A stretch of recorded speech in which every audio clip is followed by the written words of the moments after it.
Vamos a orar. Dios, te damos gracias en esta mañana porque estamos con bien, porque tú nos das vida, Señor. Antes de pasar el mensaje, queremos darte las gracias por todos los padres de familia. Los bendecimos. Si tienes cerca alguno, ponle la mano respetuosamente sobre su hombro. Si es tu papá, abrázalo y dile: Señor, bendigo a mi papá.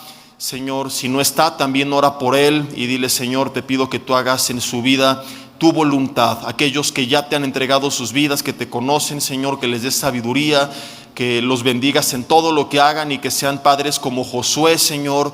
Padre, que no teman ni desmayen, que sean esforzados y valientes, que tu espíritu les dé esa fortaleza y ese valor y que tú los guíes para que todo lo que hagan sea prosperado. Oramos por aquellos padres que no te conocen o aquellos que se han apartado de ti, que seas tu Espíritu Santo de Dios redarguyéndolos, Padre, bendiciéndolos, pero llamándolos a que vengan a ti, porque entendemos que de nada serviría que prosperen en todo lo que hagan si no prospera su hombre interior, si no prospera su espíritu. Pedimos, Señor, ante cualquier bendición, ante cualquier petición, que ellos te puedan conocer, rendir sus vidas a ti, Señor, como tu Señor, como su Señor y como su Salvador, y que puedan, Padre, ser guiados también por tu palabra y por tu Espíritu Santo. Dios, ponemos en tus manos esta enseñanza, pidiendo que este mensaje pueda ser útil, que pueda bendecirnos, edificarnos, Señor, y que tú quites todo estorbo del medio, toda distracción, toda barrera, todo tipo de opresión, y que seas únicamente tú, Espíritu Santo de Dios, hablando en nuestras vidas. Te lo pedimos en nombre de Cristo Jesús. Amén. Y bueno, la semana pasada vimos un tema dentro de la serie de Unami es una iglesia con poder, titulado La diferencia entre comillas, entre oración y comunión. Súper interesante, se los recomiendo demasiado. Fue la primera parte de 2, les anuncié que iba a compartir hoy la segunda parte, pero olvidé que era Día del Padre. Entonces, cuando es un evento especial, además de que algunas personas no vienen, pues porque tienen comida con la familia o se hicieron patos o lo que sea, ¿verdad? Y no me gusta que la gran mayoría se pierda de la continuidad de la serie. Además de eso, pues me gusta tratar de... Hay un término, se llama tropicalizar los temas, ¿no? Porque hay temas que se pueden compartir en cualquier momento del año, pero que cuando se aterrizan, por así decirlo, justamente en una fecha cercana a algún evento que hable del tema, pues lo recibimos todavía mejor. Así que hoy, aprovechando que es el Día del Padre, quiero compartir a todos los padres de familia un tema que he titulado El apoyo y la fortaleza de un padre. Yo sé que algunos están preguntando: yo no soy papá, entonces ¿para qué vine? Me hubieran avisado para no venir, para irme a la del Mormón, que ahí sí predicaron para todos, ¿verdad? O algo por el estilo. No te me alebrestes todavía. Si eres mamá, el mensaje también te va a servir. Es para los papás, pero el principio es para los dos. Si eres hijo, ¿verdad? También te va a servir, porque a lo mejor no tienes un hijo con quien aplicar esta enseñanza, pero vamos a hablar cómo Dios nos ayuda a nosotros en nuestros tiempos difíciles. Y básicamente la esencia del mensaje es esto: aprender el modelo de Dios como Padre en este sentido, porque hay muchas cosas que podemos aprender de Él, pero no limitaremos a este punto. Y cómo puedo yo eso aplicarlo con los demás. Y los principios que aprenderemos hoy principalmente se pueden aplicar en casa, pero también es algo que tú puedes aplicar con tus amigos en la escuela, en la universidad, en el trabajo, en la iglesia, en donde quiera que vayas. Así que todos pongamos atención, principalmente papás y también mamás, pero todos los demás también pongan atención, porque algo nos vamos a llevar: el apoyo y la fortaleza del Padre. Y quiero comenzar con esto. Creo que si somos honestos tenemos que reconocer que todos tenemos en menor o mayor medida, algunos controlados, algunos muy enterrados, pero algunos miedos en la vida, luchas, problemas, momentos difíciles. No hay nadie que tenga una vida color de rosa. Venir a Cristo no significa que todo va a ser maravilloso, porque el mismo Jesús dijo que en el mundo, Juan 16:33, tendríamos aflicción. Y añade: pero confiad, yo he vencido al mundo. Entonces nos da esperanza, pero no niega la realidad de que habrá adversidades, ¿verdad? Y muchas veces tenemos gente cercana que nos quisiera apoyar en medio de una crisis, de una enfermedad, de un momento difícil emocional, y que quizá no cuentan con los recursos, con la capacidad, con el poder, con el consejo para ayudarnos, pero su simple compañía basta, ¿no? O sea, no cambió nada tu situación, pero saber que no estás solo, que está al lado tuyo esa persona tomándote de la mano, abrazándote, diciéndote: yo aquí estoy contigo, es suficiente. Y este es el clásico: échale ganas, tú puedes, todo va a estar bien, que realmente las palabras no sirven para nada, ¿no? Porque te dicen: échale ganas, y tú dices: ¿y qué crees que estoy intentando hacer? ¿no? Si no amanecí con la idea de no echarle ganas, pero es a veces los recursos limitados que la gente tiene. Ahora, cuando volteamos al cielo, nos damos cuenta que tenemos, a diferencia de la tierra, un ser que también nos ama, que no es un amigo como aquí en la tierra, que no es un familiar como aquí en la tierra, que nos ama pero que a lo mejor está limitado, sino que es el creador del universo, pero que a la vez es nuestro mejor amigo, y que al mismo tiempo es nuestro Señor, pero al mismo tiempo es nuestro Padre, pero que a diferencia de todos aquí en la tierra, sus recursos son ilimitados y su consejo es el mejor. Cuando un hijo de Dios se acerca a Dios con esta perspectiva, no con la perspectiva de es el Dios lejano, sino mi papá cercano que me ama, pero no solamente me ama, sino que tiene una palabra para mí. Y no vengo a la Biblia por obligación, porque en la iglesia me dijeron que si no me va a cargar el payaso, aleluya, sino vengo con esa hambre de decir: Dios, me vas a hablar, tu espíritu me va a guiar, me levanto como el rey David. Este es el día que hizo el Señor, ¿te acuerdas? Qué maravilloso despertarte así. Me gozaré y me alegraré en él. ¿Por qué? Porque crees que papá te va a respaldar, que te va a guardar, que en el mundo va a haber aflicción, pero que, como Jesús dijo, confiad, yo he vencido al mundo. Un hijo de Dios que vive con esta perspectiva de Dios, con esta relación con Dios, en comunión con Dios, va a ser una persona que tenga la capacidad de anular o de neutralizar sus temores, de enfrentar sus problemas con confianza, no porque no existen, sino porque sabe que no está solo. Un hijo de Dios, y ahorita vas a ver a qué voy con esto en cuanto a los padres e hijos aquí en la tierra, pero primero entendamos cómo funciona el modelo divino. Un hijo de Dios que confía en Dios de esta manera es un hijo de Dios que va a animarse a luchar contra los que otros no se animan, que va a caminar sobre aquello que otros solamente ven, como Pedro que camina sobre las aguas, y podrás decir que después hundió, que temió, lo que quieras, pero fuera de Jesús, Pedro es el único ser humano sobre la faz de la tierra que siente lo que se sabe, al menos por unos segundos, caminar sobre las aguas. ¿Por qué? Porque durante esos segundos puso sus ojos en Jesús y confió en Jesús, mientras los demás iban cómodos en la barca. Y así en la vida tenemos estos dos tipos de personas: la gente que va buscando solamente la comodidad, que le huye a los retos, que le teme a las adversidades, que no intenta proyectos, sueños que Dios pone en su corazón, porque es más grande su miedo al fracaso que su confianza en Dios. Pero el hijo de Dios que confía en Dios, que cree en la dirección de Dios y en el poder de Dios, es alguien que va a animarse a ir más allá de los que otros solamente ven o sueñan. En la Biblia tienes, por ejemplo, los 10 espías que se enfocaron en la tierra de Canaán, que se enfocaron en los enemigos, en la adversidad, y que no tomaron la tierra de Canaán. Y tienes a Josué y Caleb, que, ojo, vieron la misma tierra, los mismos gigantes, las mismas murallas, los mismos ejércitos. ¿Por qué ellos sí la tomaron y los otros 10 no? Porque ellos confiaban en que eran bien buenos para pelear e iban a vencer. ¿Eso dice la Biblia? Josué dijo: pero nosotros somos bien picudos, ¿verdad? Estamos cañones, ¿verdad? Somos lo más machuchón de la tierra. Uyuyuy, ayayay. No, él dijo: Jehová nos las entregará. Entonces, de toda una generación, la generación que tomó la tierra de Canaán era la que más confiaba en Dios.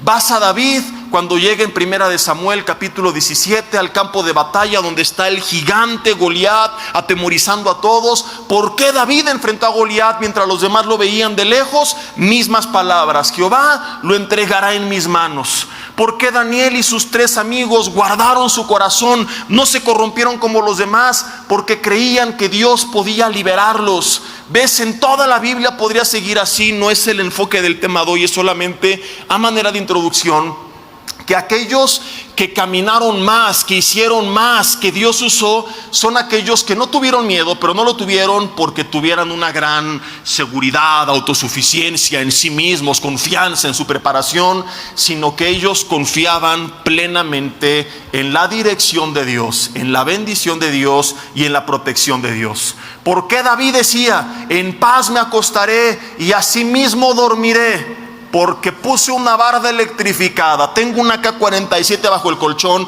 3 bulldogs, ¿verdad? No, porque solo tú, Señor, me haces vivir confiado. Un hijo de Dios va a caminar en paz solamente cuando aprenda a confiar en Dios. Y es parte de lo que vimos la semana pasada. Cuando tenga, más allá de un tiempo de oración, una vida de comunión. Ahora, ¿a qué voy con todo esto y cuál es la aplicación? Muchas veces nuestros hijos, y creo yo sobre todo pasa con los adolescentes o ya los más grandes que son independientes, ¿verdad? A veces se aíslan del mundo, ponen una careta de que no necesitan nada, de que todo está bien, entran en un modo zombie donde de repente tardan unos años de salir, ¿verdad? Llegan a la casa, hijo, ¿cómo te fue? ¿Qué cuentas? Entonces sabes más de su vida por lo que publica en redes sociales que por lo que te cuenta. Y no estoy bromeando, es en serio. Hay mamás que ya en vez de decir, hijo, a comer, publica la foto de la comida por Instagram para ver si el hijo la ve, le da like y baja a comer, ¿verdad? Porque de lo contrario no hay comunión. Tras esa careta, a veces lo que hay es un corazón vulnerable.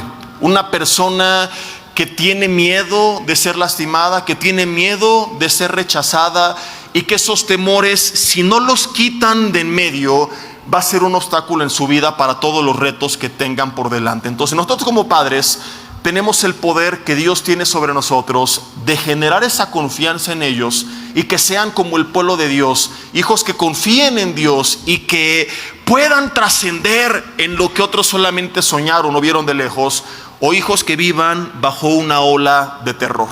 Fíjate algunos pasajes en la Biblia, no quiero meditarlos, solamente como ejemplo, ¿verdad? Vamos a ver Salmo 57, versículo 1, donde Dios apoya, da seguridad, da fortaleza a sus hijos en medio de la adversidad de forma explícita, y cómo eso daba a ellos seguridad. Por ejemplo, Salmo 57, estoy bien, muchas gracias, versículo 1, dice, Salmo 57, versículo 1, ten misericordia de mí, oh Dios, ten misericordia de mí, porque en ti ha confiado mi alma, y en la sombra de tus alas me ampararé hasta que pasen los quebrantos. Clamaré al Dios Altísimo, al Dios que me favorece. Él enviará desde los cielos, ¿y qué dice el versículo 3? Y me salvará. Esto fue David cuando era perseguido por sus enemigos.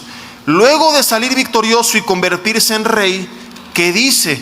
Aunque pareciera que debería de estar más adelante, los salmos no están escritos necesariamente en orden cronológico, así que tenemos paradójicamente más atrás en el Salmo 18 lo que él escribió en un orden cronológico más adelante en la vida. Salmo 18, versículo 1 dice: te amo, Jehová, fortaleza mía, Jehová, roca mía y castillo mío y mi libertador, Dios mío y fortaleza mía, en él confiaré, mi escudo y la fuerza de mi salvación, mi alto refugio. Otro ejemplo, capítulo 9, versículo 9. Es el mismo David. Dice: Jehová será refugio del pobre, refugio para el tiempo de angustia. Tienes el famosísimo Salmo 27, donde dice el versículo 1 que Jehová es mi luz y mi salvación, y por eso pregunta: ¿de quién temeré? Jehová es la fortaleza de mi vida, ¿de quién ha de temorizarme? Hay que predicarle esto a la selección mexicana. Cuando se juntaron contra mí los de Estados Unidos, dice: mis angustiadores y mis enemigos para comer mis carnes, ellos tropezaron y cayeron. Pero ¿qué dice el 3? Aunque un ejército acampe contra mí, no temerá mi corazón. Aunque contra mí se levante guerra, yo estaré confiado.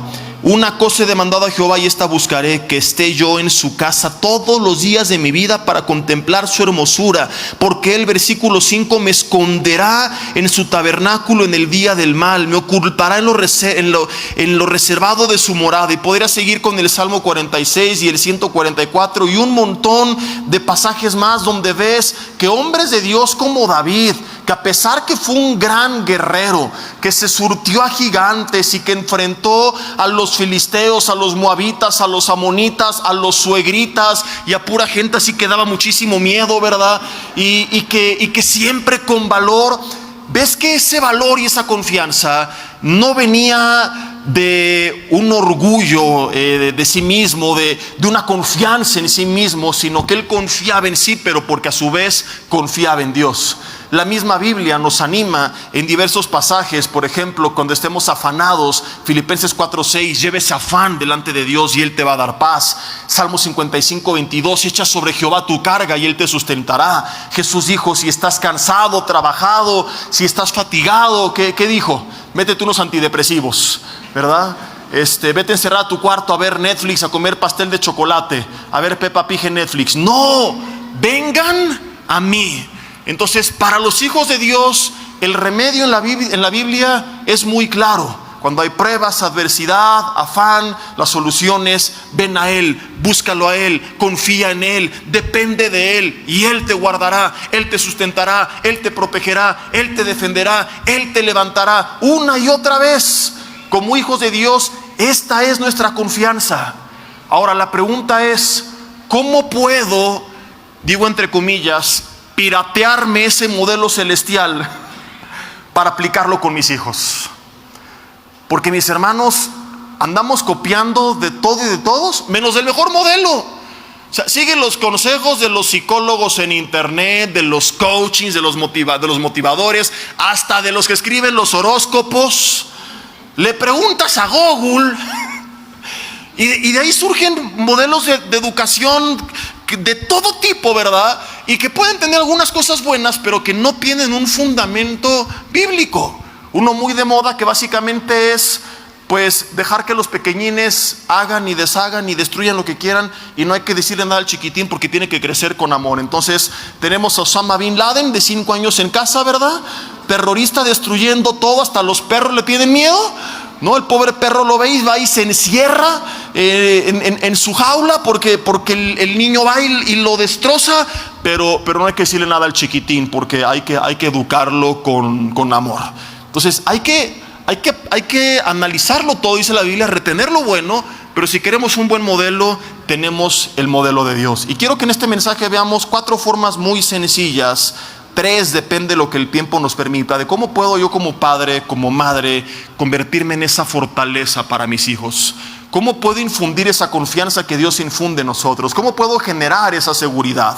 Obviamente es un tema que podría abarcar mucho más y solamente quiero que veamos algunas cosas importantes, porque no faltará quien diga, faltó esto, aquello, lo otro, también estaría bueno aquello. Sí, hay muchas cosas que la Biblia enseña, pero no estoy iniciando una serie al respecto, es solamente un mensaje al respecto. La primer forma que muchos pueden tener luego en su mente es, ¿cómo puedo yo apoyar a mis hijos? Y la respuesta natural, ¿verdad?, es estando para ellos cuando lo necesiten, lo cual aparentemente es correcto, pero cuando vamos a la Biblia nos encontramos que Dios no es refugio de todos, es refugio de los que le buscan. Digan conmigo, uy, uy, uy, ay, ay, ay. Dice que el que habita al abrigo del Altísimo, Salmo 91:1, morará bajo la sombra de lo impotente. Pero si yo me aparto de él, la cosa es distinta. Entonces suena bonito eso de que yo tengo que ser un refugio para mis hijos, pero ¿qué sucede cuando ellos no me buscan como ese refugio? ¿Qué sucede cuando ellos buscan otros refugios? Cuando ellos confían más en sus amigos, en internet o en el artista de moda. Cuando le hacen más caso a Peso Pluma que a ti. Porque este es el mundo en el que vivimos. Bad Bunny es su consejero y no sabe ni hablar. Imagínate cómo están las cosas, ¿verdad? Gente que no saben cómo es su vida personal por el simple hecho de ser famosos, van a tener, desgraciadamente, sobre sus vidas más autoridad moral que tú y que yo. Por eso es que suena muy bonito y romántico decir, estoy para ti cuando lo necesites, pero si no me gano tu confianza, no voy a estar para ti, no porque yo no esté, sino porque Él no me va a buscar. Entonces hay hijos que no tienen a sus padres como esa fortaleza, no necesariamente porque papá, mamá no estén, lo cual será otro de los puntos, sino porque no les tiene la confianza. Y podríamos hablar de miles de razones y abarcar un tema entero. Pero lo que sucede muchas veces es que los hijos, cuando se acercan a pedir ese apoyo, a pedir esa ayuda, a pedir ese consejo, inclusive cuando les cuentan sus luchas, sus problemas, sus pecados, ¿qué es lo que se terminan llevando de parte de los padres? Un adelanto de lo que va a ser el infierno, con una serie de adjetivos calificativos, 2, 3 buenos regaños, unos ojos de apocalipsis y un vete encerrado en tu cuarto y no me hables más. ¿Qué es lo que procesa el cerebro de su hijo como mecanismo de defensa la próxima vez? Brother, no cuentas nada. Y esto lo confirman las estadísticas. No es una conclusión que saqué de observar 2, 3 familias, no. Las estadísticas de la gente que estudia la conducta humana han concluido que un niño recibe en casa aproximadamente por cada palabra positivo de afirmación, por cada bien hecho, hijo, mira, eres muy inteligente, eres muy capaz, lo vas a lograr, hay que apretar estas tuercas, hay que forzar más aquí, pero claro que puedes, Dios está contigo, vas a salir, sí lo vas a hacer bien. Por cada palabra positiva reciben 6 o 7 palabras negativas. 6 o 7, inútil, burro, todo lo haces mal, lo hace mejor tu hermano, mira, tu primo sí se viste bien. Creemos que comparándolo con el primo, con el vecino, con el amigo, lo vamos a motivar. Cuando digo que eso provoca es rechazo. Y si no me crees, pregúntale al papá de José, ¿qué provocó cuando le dio a su hijito una túnica de colores que a los demás no? ¿A poco ellos dijeron, hay que portarnos bien como José para que nos dé una túnica papá igual que ellos? No, hombre, lo vendieron como esclavo. Entonces, con estos ejemplos, lo único que logramos es traer división en ellos, rencor y envidia entre ellos y un rechazo hacia nuestra persona. Y luego súmale que entran a la escuela y por cada palabra negativa están tan marcados los niños que por miedo a ser marcados se dedican a marcar a los demás y reciben entonces 10 palabras negativas que dicen lo contrario. Mira cómo se peine, si es alto porque es alto, si es chaparro porque es chaparro, no importa cómo sea. Si saca 10 es ñoño y es nerd, si saca 5 es un burro. La idea es fastidiar a los demás para que no me fastidien a mí. ¿Qué sucede con esto? Que en vez de que los hijos vean a los padres como esa fortaleza, donde yo puedo ir ahí en tiempos difíciles, yo puedo ir y contarle mi problema y a lo mejor sí va a haber una confrontación, pero va a ser para edificación y me va a dar ánimo y me va a levantar y va a orar por mí. Lo ven como un castillo del terror. O sea, hijos que dicen, mejor que no se entere mi papá. Y a veces el último en enterarse del problema que está pasando el hijo es el padre de familia. De ahí que muchos, cuando se enteran que un hijo suyo atentó contra su propia vida, reaccionan de una forma que yo no me explico hasta el día de hoy. Pero ¿cómo es posible? Si se veía tan bien. Y lo que digo es, ¿cómo es posible que no te diste cuenta? ¿Qué tipo de relación había, si es que la había, que él estaba tan mal y nosotros ni enterados? Ahora, no estoy predicando que tenemos que ser un doctor Porras y lo que tantas veces he criticado, que es el evangelio de Winnie Pooh, todo es bonito y color de rosa, porque a veces la palabra tiene que confrontar, ¿verdad? Y quebrantar, pero de tal forma que edifique, que restaure, que ataque el problema y que no ataque a la persona. Entonces hay 2 cosas en esta línea para ser prácticos y concretos que podemos hacer. Uno, afirmar sus virtudes. Aún el mismo Dios llamaba a hijos suyos conforme a lo que él sabía que iban a hacer, aunque no lo estuvieran haciendo, y esto es increíble. Como Gedeón, que estaba escondido de los madianitas, comportándose como un cobarde, y Gedeón, Dios se le aparece a Gedeón y lo primero que le dice es, ¿qué no confías en mí, gallina? Así le dijo. ¿Qué haces ahí, collón? ¿Qué hubieran hecho muchos padres en lugar de Dios si hubieran sido el papá de Gedeón? No, sí, los Hernández somos bien machos y tú eres bien marica. ¿Sí o no? ¿Cree el papá mexicano promedio que hacía motivar a su hijo a ser hombre? Órale, entra a los trancazos como te enseñé, como el Canelo, súrtetelos. Chamaco, collón, no, ese no es mi hijo. Mira, tu hermano sí se surte a los más grandes. Entonces, Dios, en vez de venir a etiquetar a Gedeón conforme a lo que él estaba haciendo y ya sabía que lo era, le dice, varón esforzado y valiente, Jehová está contigo. Ve todo lo que hay aquí de fondo. Número 1, a pesar de tu comportamiento, estoy contigo. No estoy de acuerdo y no se va a quedar así, pero aquí estoy yo para ayudarte. 2, varón esforzado y valiente. Seamos honestos, ¿estaba siendo esforzado y valiente Gedeón? Quizá esforzado, pero lo último que está haciendo es ser valiente. Pero Dios no le habla de acuerdo a cómo estaba haciendo, sino a lo que lo iba a llamar a hacer. Dice, ve y enfrenta a los madianitas. Y Gedeón empieza a cuestionar, y ve porque te envío yo. Y Dios lo respalda y le da la victoria. Y se convierte el Gedeón cobarde en el Gedeón esforzado y valiente, porque tuvo un Padre celestial que supo cómo tratar con esa mala actitud, con ese temor, con esa cobardía. Entonces, ¿qué hacemos luego con nuestros hijos? Únicamente atacamos sus defectos, etiquetándolos personalmente a ellos, no atacando al problema. Ahorita voy para allá. Y nunca hablamos sus virtudes. Y preguntas, papá, ¿por qué no las hablas? Pues porque no las tiene. Lo conoces desde niño. Y desde niño, aunque no las manifieste el adolescente, tú tendrías que conocer su capacidad. Tú tendrías que saber lo que Dios ha puesto en él.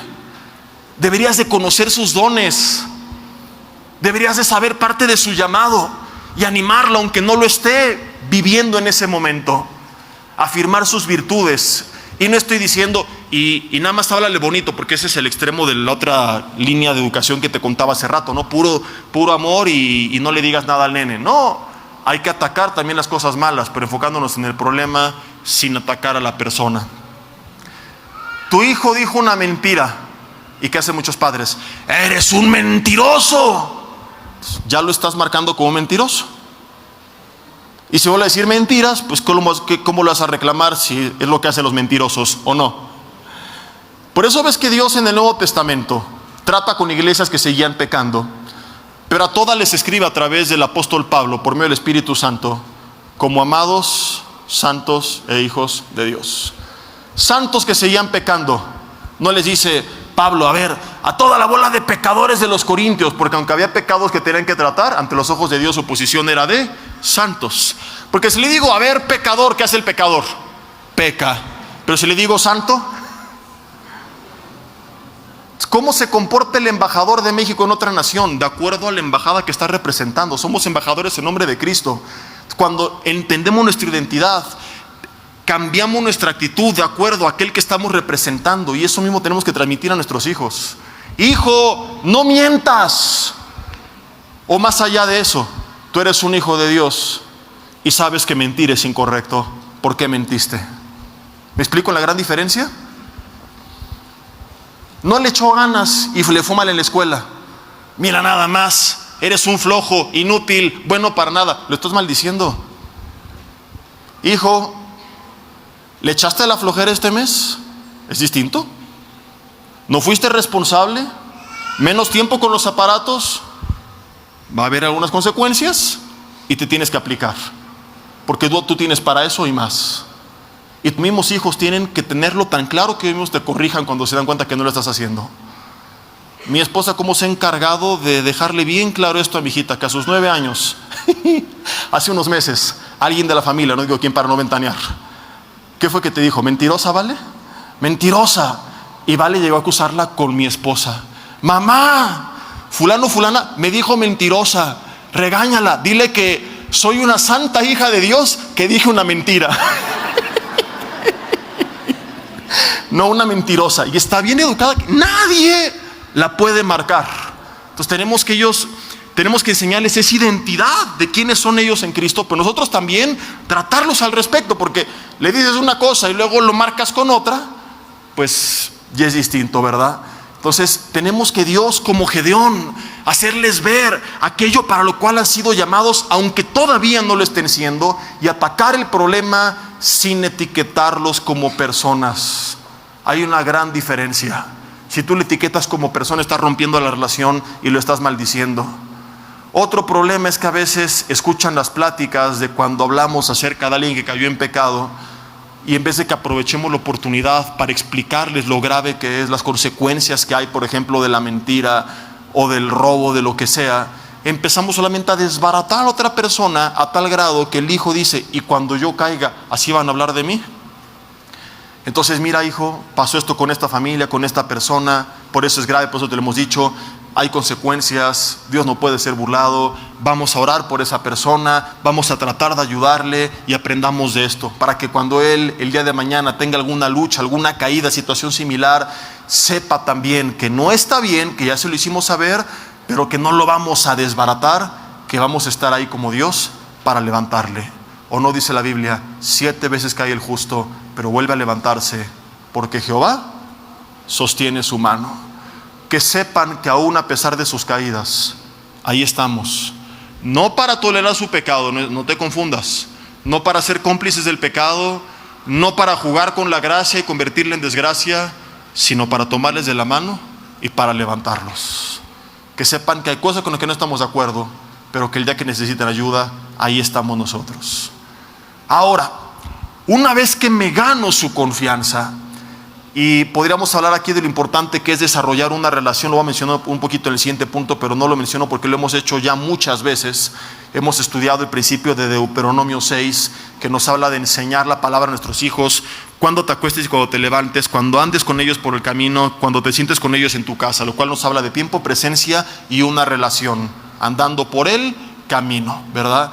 Y les he dicho lo importante que es que dentro de los límites de lo correcto procuremos tener con ellos nosotros una relación y una comunión como Dios lo hace con nosotros. Que así como Jesús, Filipenses 2, se despojó de sí mismo y tomó forma semejante a los hombres y caminó entre nosotros para rescatarnos, a veces nosotros tendremos también, ¿verdad?, que despojarnos en este sentido de algunos de nuestros intereses, y a lo mejor como adulto no te interesan cosas de niños o de adolescente, pero interesarte en lo que a ellos les interesa y caminar con ellos para crear una relación, obviamente dentro de los límites de lo correcto, ¿no? Porque no vaya a faltar el papá que diga: es que mi hijo es bien marihuano, pastor, y pues te dijo que le entrara y está re bueno, ¿verdad? Gloria a Dios por su consejo. No.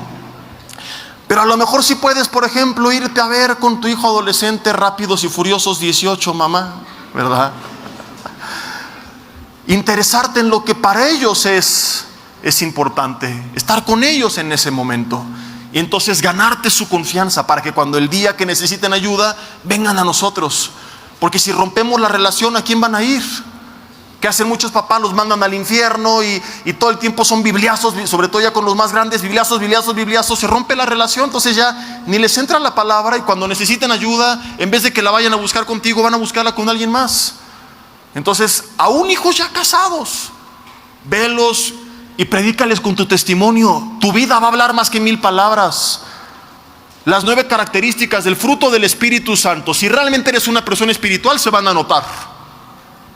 Y les vas a predicar sin palabras del amor, del gozo, de la paz, de la paciencia, de la benignidad, bondad, fe, mansedumbre y dominio propio, porque ese es el fruto del Espíritu. Es contraproducente cuando predico una cosa y ven otra distinta. Digan conmigo: yuyuy, ayayay. A lo mejor tienes un hijo ya grande, casado, que dice: a mí no me vengas con tus rollos de la religión, no me interesa, ¿verdad? ¿Y qué corresponde en ese caso? Ni Jesús obligó a sus discípulos a seguirle.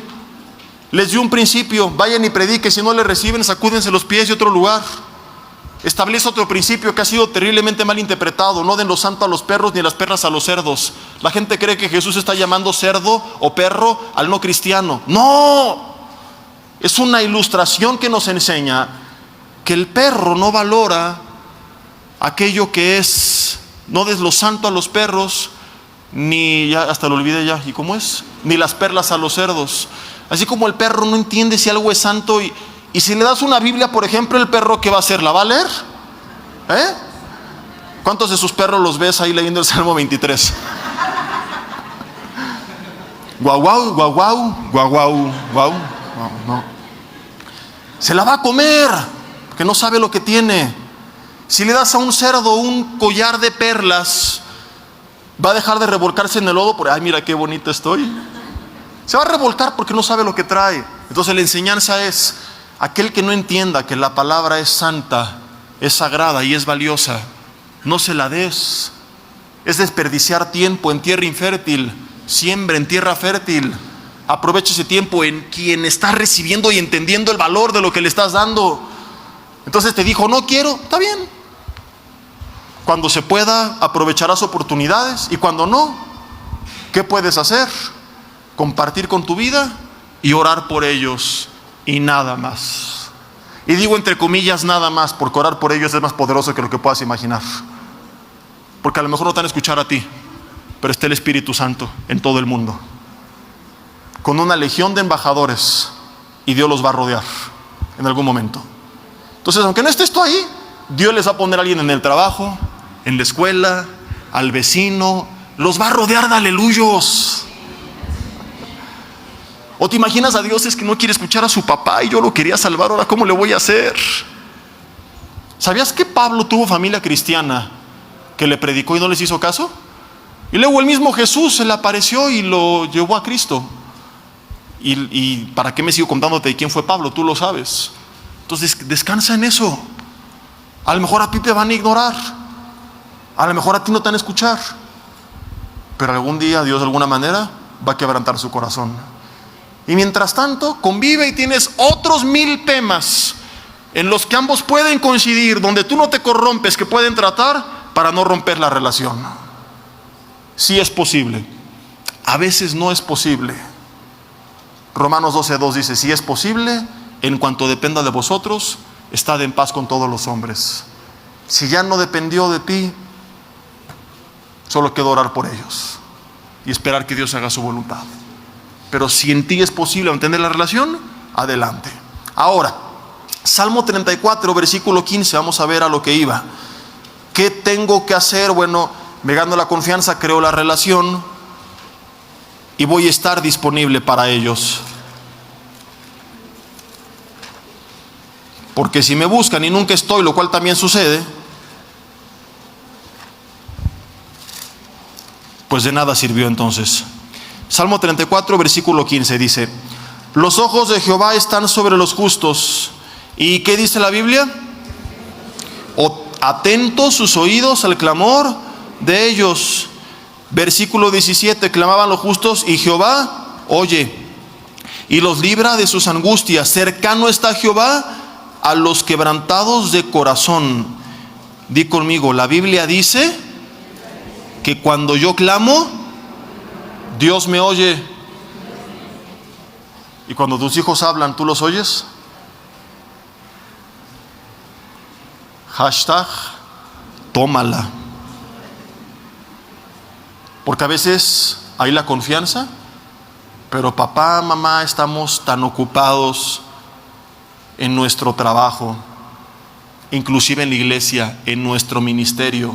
Estadísticamente hablando, hay un gran porcentaje de hijos de pastores que al menos durante un tiempo no quieren saber nada de Dios, porque crecen con amargura hacia la iglesia, porque la ven como la culpable de haberle robado a sus padres. Hay hijos así que en rebeldía ya después Dios los quebranta y los toca y todo, y cuando abren su corazón dicen: es que yo veía a la iglesia como la culpable de que ustedes no me dedicaran tiempo. Y es algo que nosotros como pastores, gracias a Dios que tuvimos generaciones antes que nosotros que nos aconsejaron tener cuidado con este error, hemos entendido y tratar de no repetir. Y al menos hasta el día de hoy nuestra pequeñita sigue amando a la iglesia, porque la ve como una aliada de la familia, no como un enemigo de la familia. Ella sabe que hay tiempo para Dios, pero que hay tiempo para ella, y que no están peleados el uno con el otro, y que podemos hacernos el tiempo para todo. ¿Qué harías tú si cada que oraras a Dios, Dios te marcara ocupado? Señor, fíjate, necesito que me fortalezca, estoy triste porque, espérame tantito, estoy escuchando unas alabanzas que me están cantando. Es la nueva de Marcos Witt, que ya está cantando cristianas otra vez. A ver, no, es que mira, deja que terminen y te escucho. Y ya llegas en hora. Oye, Señor, no, espérame, es que mira, hay aquí 3 paganotes bien pecadores que los estoy regañando. Déjame que acabe con ellos y te atiendo. Y al otro día: Señor, hoy es Shabbat, mañana búscame. ¿Te imaginas que así fuera Dios? Que siempre estuviera ocupado. Dios, como lo vimos la semana pasada, está con nosotros, al lado nuestro, en koinonía. Vimos que es el término que se utiliza para hablar de la comunión que tenemos como familia y amigos dentro del cuerpo de Cristo, a través de la persona del Espíritu Santo, quien Jesús dijo estaría con nosotros, al lado nuestro, siempre. Los que no vinieron, ojalá que escuchen ese mensaje, que estuvo bien interesante. La diferencia entre oración y comunión. Contamos con Él siempre, las 24 horas del día. Puedo acercarme a mi cuarto y cerrar la puerta y ahí está. O puedo, como Nehemías, en el palacio del rey, frente al rey, en mi corazón, en mi mente, hacer una oración y también ahí está. Y esto fue increíble. Y es uno de los ejemplos de cómo ilustra cómo Dios está ahí siempre para nosotros. Incluso la semana pasada veíamos el ejemplo de cómo muchos piensan que el horario correcto es en la madrugada para orar. Y dijimos, bueno, es cuando hay menos distracciones, a algunos les acomoda, pero no es que Dios tenga horario de oficina, ¿no? Te atiendo de 3 a 6 y ya fuera de eso aquí con mis secretarios. A ver, Pedro, atiéndele. No, Él está ahí siempre. Que así tenemos que estar para nuestros hijos. Obviamente estás en un asunto importante, urgente, y viene para algo que no es relevante o que sabe hacer. Bueno, se entiende que papá diga, aguántame tantito. Pero ves a tu hijo que está mal, que está necesitado. En ese momento, él es la prioridad, por encima de cualquier cosa. Y tienen que saberlo, porque eso va a fortalecer esa confianza para acercarse a nosotros en cualquier momento. No podemos, papá y de paso también mamá, estar tan metidos en nuestras actividades, en nuestro rollo, que no estemos disponibles para nuestros hijos. Los primeros en darnos cuenta cuando están contentos o cuando están tristes tenemos que ser nosotros, sin que nos los digan. Pero eso lo vamos a ver en el siguiente punto. 3, me gano su confianza, creo una relación, estoy disponible para ellos. Pero ¿qué tal si a lo mejor algo me cambiaron en el audio? Creo que se escucha como con más eco afuera. Si les regresan, ¿verdad que sí? Ya ven, no tengo tan mal oído, hoy no vengo tan sordo. No anden haciendo experimentos conmigo, no sean gachos. Ahí entre servicios probamos lo que sea, pero durante el servicio ya déjenlo así. Porque de repente dije, caray, está predicando alguien allá atrás igual que yo, ¿no? Está diciendo lo mismo que yo, me está copiando. Entonces, ¿qué tal que a lo mejor están tan engañados por Satanás porque ha llegado a pasar? Hijos de grandes padres y madres, porque están engañados y que el enemigo viene, el padre de mentira, a atormentarlos, y no, se va a avergonzar de ti, se va a decepcionar si tú le cuentas, si tú le dices, jamás lo esperaría de ti. Y hay personas que tienen esta carga. Yo me acuerdo una vez que platicaba con un joven que era como la figura emblemática delante de toda la familia, y hablo de papás, hermanos, tíos, primos, de cómo tenía que ser un buen cristiano. Y empezó a tener algunas luchas y algunos conflictos y algunas caídas, y él tenía terror de contárselo a cualquiera de ellos porque se iba a desmoronar esa figura, y más allá de lo que dijeran de él, él tenía temor de ser piedra de tropiezo para los demás. Entonces era un veneno que estaba cargando por dentro de decir, ¿y ahora cómo trato con esto cuando todos tienen este concepto de mí y yo sé que no es cierto? Entonces va a haber veces que tus hijos, por alguna razón, a pesar de que tú has sido un gran padre, no se quieran acercar. Y ahí es donde pasamos al siguiente nivel, y es cuando nosotros, aunque no nos lo digan, lo tenemos que discernir. O un nivel más arriba, a través de la oración, Dios te lo va a mostrar. Hay algunos de ustedes, padres, honestamente, sin afán de hacerte el espiritual, porque hay gente que le encanta cualquier oportunidad para presumir cuán espirituales, ¿no? Oh sí, pastor, yo aconsejo a los ángeles y Miguel me pide a veces asesoría. Hablando en serio, que tu hijo estaba pasando por algo que tú ni idea tenías, estaba luchando o estaba por pasar un peligro, y que Dios en oración te lo mostró y pudiste acercarte, y que eso ayudó de alguna manera, levanten la mano. Si hay algunos o no. Gracias a Dios, son varios los padres. Yo solamente le di ofrenda como a 2 o 3 para que levantan la mano y no quedar mal, ¿verdad? A paleros santos, pero sí hay muchos más que... Entonces, en oración tengo que estar intercediendo y clamando, y Dios a veces nos va a enseñar. Y si no es así, es a través de mi relación con ellos que yo lo tengo que discernir.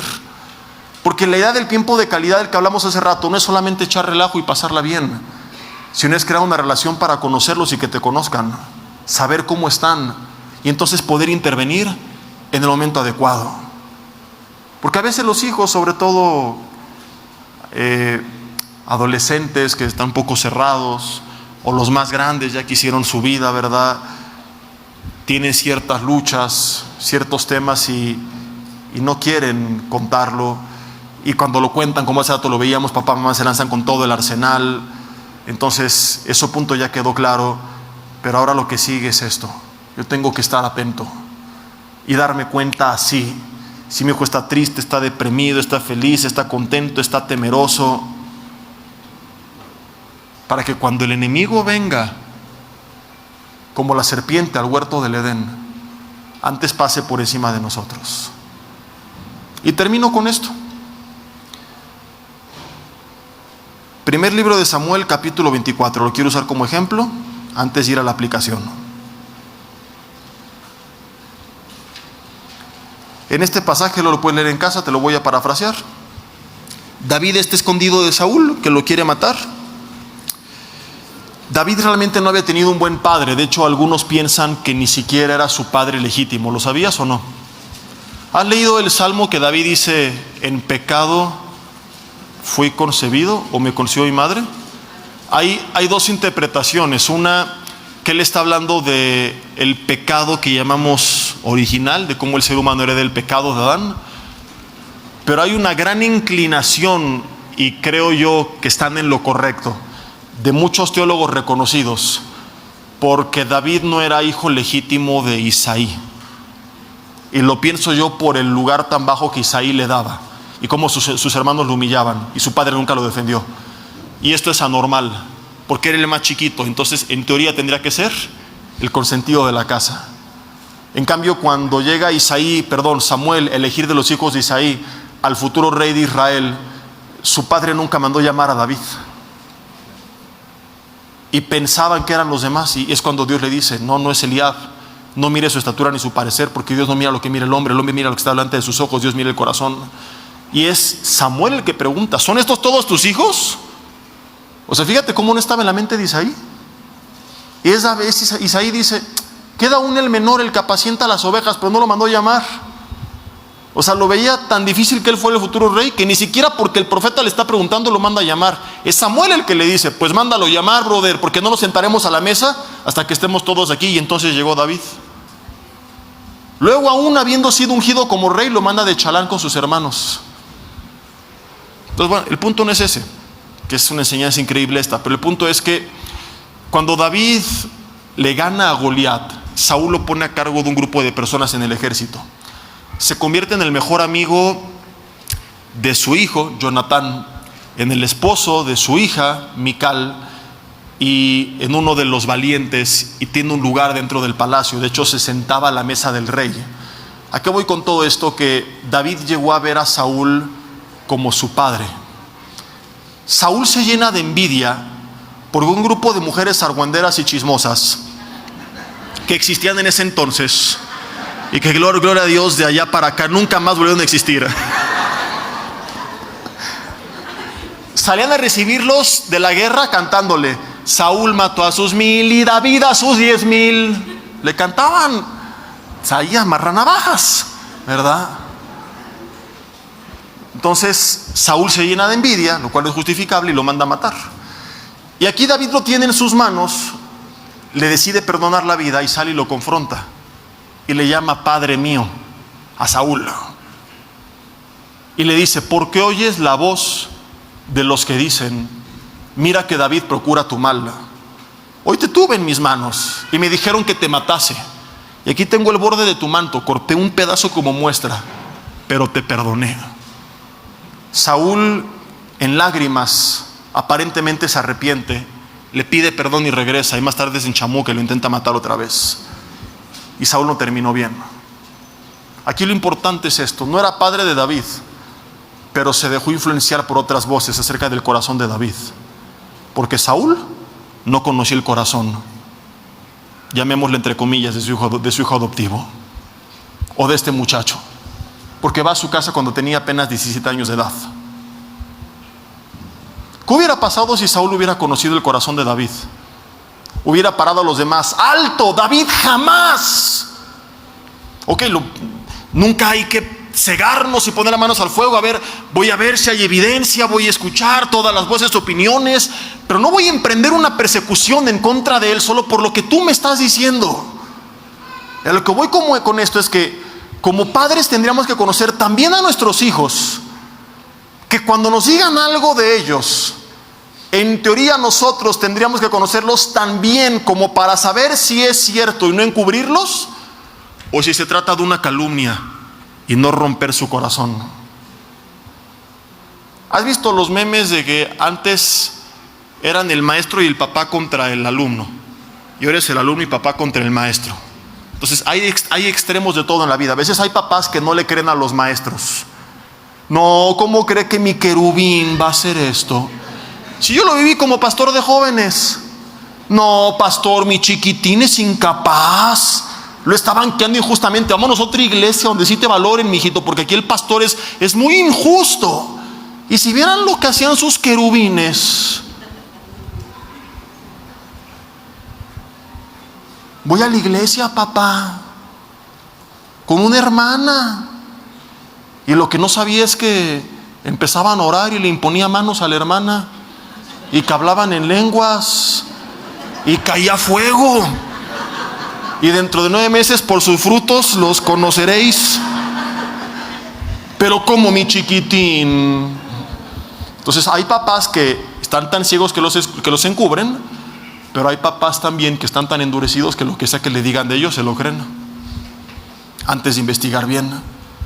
Entonces que su hijo hizo y van y lo despedazan sin haber escuchado a su hijo, sin haber escuchado su versión, sin haber investigado cómo estuvieron las cosas. Y muchas veces nuestros hijos van a ser señalados injustamente. Y muchas veces el enemigo va a quererlos calumniar. Y ahí es donde yo tengo que tener la madurez y el discernimiento espiritual y conocerlos, para a la par que soy guiado por Dios, por su Espíritu, y que conozco a mi hijo. Estoy en ese inter de descubrir la verdad, en la que tengo el balance perfecto, en el que no los voy a encubrir, y de ser necesario van a ser confrontados y disciplinados, pero tampoco voy a actuar injustamente en contra de ellos. Pasa mucho, por ejemplo, con los más chiquitos, con el primito o el hermanito, que se acusan injustamente, y que papá, por quedar bien con todos, va y castiga injustamente a sus hijos de cosas que ellos no hicieron. ¿Y de dónde viene todo esto? De que a veces estaban tan lejanos que ni lo conocían.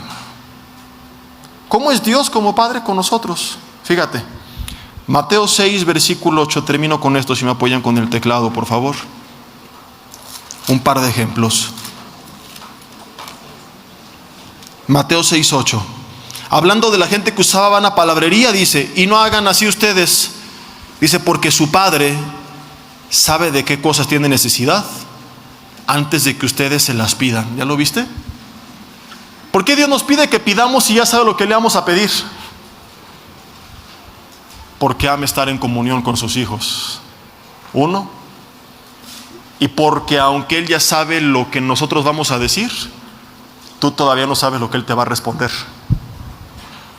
Entonces a veces aquello por lo que nos acercamos resulta ser solamente un anzuelo celestial, divino, precioso y perfecto,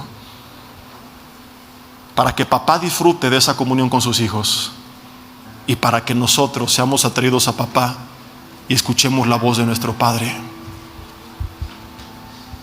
Porque a lo mejor si no hubiera habido esa necesidad, no me acerco. ¿No te ha pasado que llegas orando acerca de algo y terminaste con otra cosa? Creo que pasa en el 90% de las ocasiones. A veces dices: ¿y de qué estaba orando? Ya ni me acordé. Y a veces te olvidaste de que el problema existía. Terminas la oración y fue tan bonito que se te olvida que había un problema por el que te acercaste. David decía en el Salmo 139, versículo 4: aún no sale la palabra de mi boca y tú ya sabes lo que voy a decir. Dios conoce perfectamente a sus hijos. Dios revela sus planes a sus hijos. De eso voy a hablar parte del mensaje la próxima semana. No me toca aquí, va a estar el pastor Yossi, David de la Cruz, pero si Dios quiere en 15 días en la segunda parte de la diferencia entre oración y comunión, de cómo Dios le llama a Abraham su amigo y dice: ¿cómo le voy a esconder lo que voy a hacer? Y se preocupa por contarle sus planes. Cuando alguien vive en comunión, Dios cuenta sus planes a sus hijos, pero Dios también conoce el corazón de sus hijos. Él sabe de qué somos capaces y de qué no somos capaces. Un padre, madre que no los conoce va a terminar o sobreprotegiéndolos, negando las verdades de aquello con lo que tienen que tratar, lo cual va a ser mal a largo plazo para sus hijos, o va a terminar crucificándoles, aceptando mentiras en su contra. Tú los tienes que conocer. A veces los extraños los conocen más. Yo recuerdo cuando preparaba este mensaje un ejemplo de cuando iba en la secundaria. El dueño de la escuela pensó que estaba yo fumando en los baños porque alguien había tirado un cigarro minutos antes de que yo entrara. y me llevó con el director acusándome que me había cachado. El director que me conocía perfectamente, y mira que no era mi padre, hoy es el dueño, suspendido, lo que sea. No me hizo nada, porque dijo: oye, si estoy seguro que tú no fuiste. Y no es que fuera una blanca palomita. He hecho muchos desastres en mi vida, pero jamás en la vida fumé. Siempre me gustó el deporte. En otra ocasión me llevaron a la dirección acusándome que había hecho mucho relajo. Ahí sí le creyó.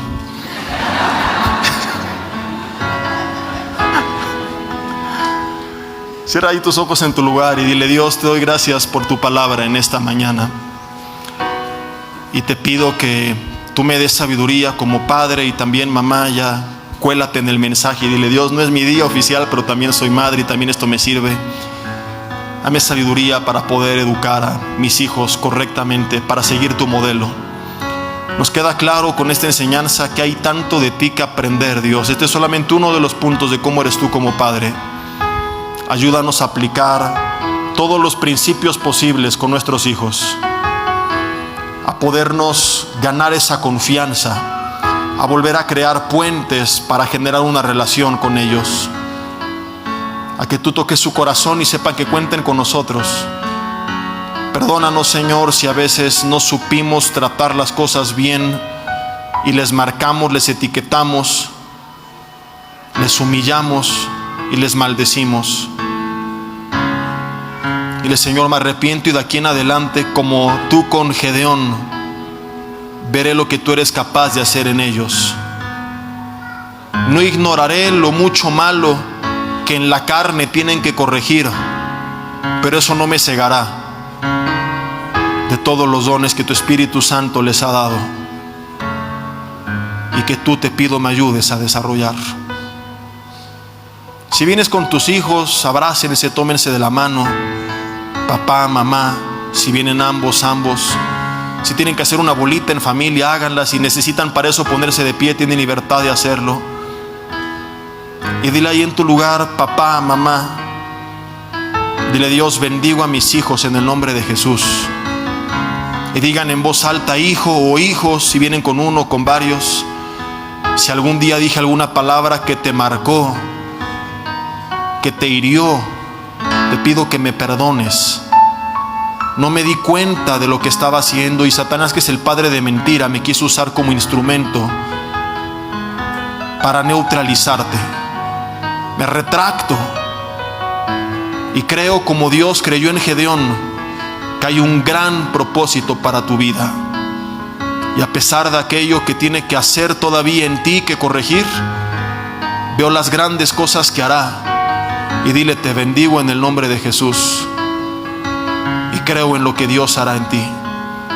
Creo que eres instrumento en sus manos, elegido antes de la fundación del mundo con un propósito. Ignora toda maldición que antes haya proclamado: no fui yo. Esto es lo que realmente yo opino acerca de ti. Eres un hijo, una hija de Dios, y Dios va a usar tu vida. Dile: te bendigo en el nombre de Jesús. Ahora ustedes, hijos, acérquese con sus padres y dile: papá, mamá. Si viene uno de ellos, con uno de ellos, dile: perdóname también si a veces he respondido mal. También me retracto de las palabras maldicientes que han salido de mis labios, que dije en ira. Yo le doy gracias a Dios por sus vidas. Y dile también: los bendigo en el nombre de Jesús. Si no están tus hijos o tus padres, si están apartados, en oración, dile: Dios, donde quiera que estén,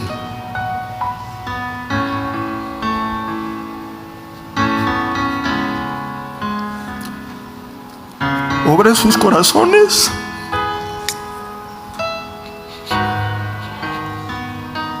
Háblales, Espíritu Santo. Quita toda venda de sus ojos. Ya es tu voluntad. Y bendícelos. En el nombre de Jesús. Amén.